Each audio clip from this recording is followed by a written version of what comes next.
What's up guys, Mayne here, back with the Payout of the Week series. For those of you that don't know, every single week what we're doing is looking at one of the top trades taken at Breakout, and we're gonna break it down. We'll reverse engineer the trade and we'll see if there's any lessons that can be learned by looking at some of these top traders and the trades that they take at the firm to make a whole bunch of money. See if we can help you do the same. Without further ado, let's go over the charts and break down this week's trade. So we're starting this series off again with an absolute banger. Okay, so whole W, nice caught the October 10th dump. They took a trade on hype. They opened two separate positions here, right? So they opened one position here, then they opened another one at $27. They exited at $32 and $36. The whole time for the first position, a minute and a half. The whole time for the second position, 3 minutes. The cumulative position size was $160,000.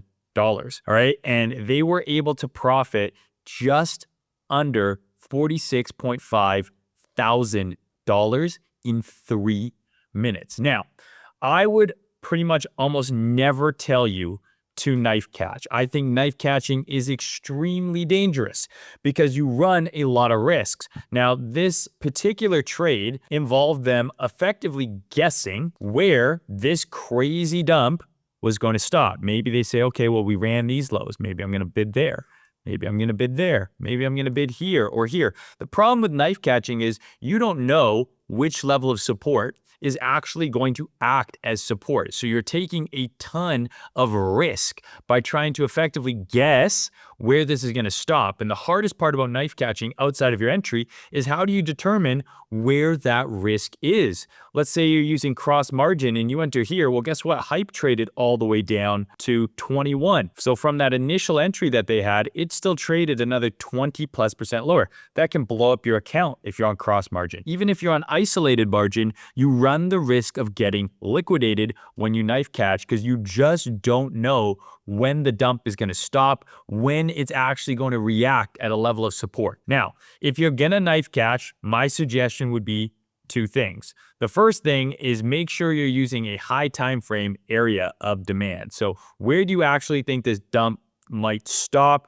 and mark out your highest time frame areas of demand where you think that reaction may be. So look at the weekly chart, look at the daily chart, and try and find a high time frame level that you believe, okay, we're way above here. If it gets really, really ugly, maybe we come and retest this cluster of demand here, and that ended up being the bottom. So I don't recommend knife catching really to anyone. It's very dangerous. Like I mentioned, if you're on isolated or cross margin, isolated, you can get liquidated because this can dump way longer than you think. Cross margin, you can blow out your account. But what I do think makes sense if you are keen on knife catching and you say, you know what, I want to do it. I think I might be able to get a crazy entry or make some money really fast like whole W did here.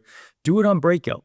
And I know it sounds like, oh, you're just shilling your own product, Mayne. I am, but Breakout allows you to trade leverage without the risk of liquidation. So let's assume here that they knife caught and it kept dumping and they ended up breaching their Breakout account.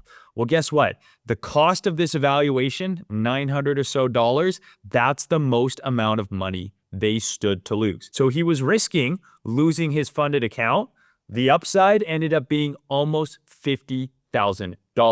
So there's not really a lot of TA here. I could tell you, okay, go look at the high time frame and try and justify why he entered where he did. Maybe he saw this fair value gap or this cluster of demand and said, oh, I think the dump's going to stop here. Maybe he was watching this on the 1 minute chart and saw a little low time frame break and retest and decided that's where he wanted to enter. The bottom line is when you're knife catching, it is extremely risky. You can ruin your account. You can absolutely get liquidated because price can keep dropping a lot longer and a lot further than you expect. So if you want a knife catch, be very careful. And one of the ways to do it relatively safely, or at least more inexpensively, is by using your Breakout account. At no point was whole W here at risk of liquidation. And even though they were trading a $100,000 funded account and trading a $160,000 position, the most amount of money they ever had at risk was the cost of the evaluation. Because if this knife catch didn't work out, they would have breached, and that is it. They had to start the evaluation again. Instead, it did work, and they made over $46,000 in 3 minutes. So not a lot of TA on this one to tell you how to knife catch, because I don't really think it's that safe and it is very risky. But if you're going to take that risk anyways, do it in a calculated way by using your Breakout account. All right, so fantastic trade. Balls of steel by Mr. Whole W here. Congratulations on the big win. That's all I got for this week. I'll be back next week with another awesome trade that we'll break down together. And if you want to trade like Whole W, make sure you check out breakoutprop.com and sign up today. See you later.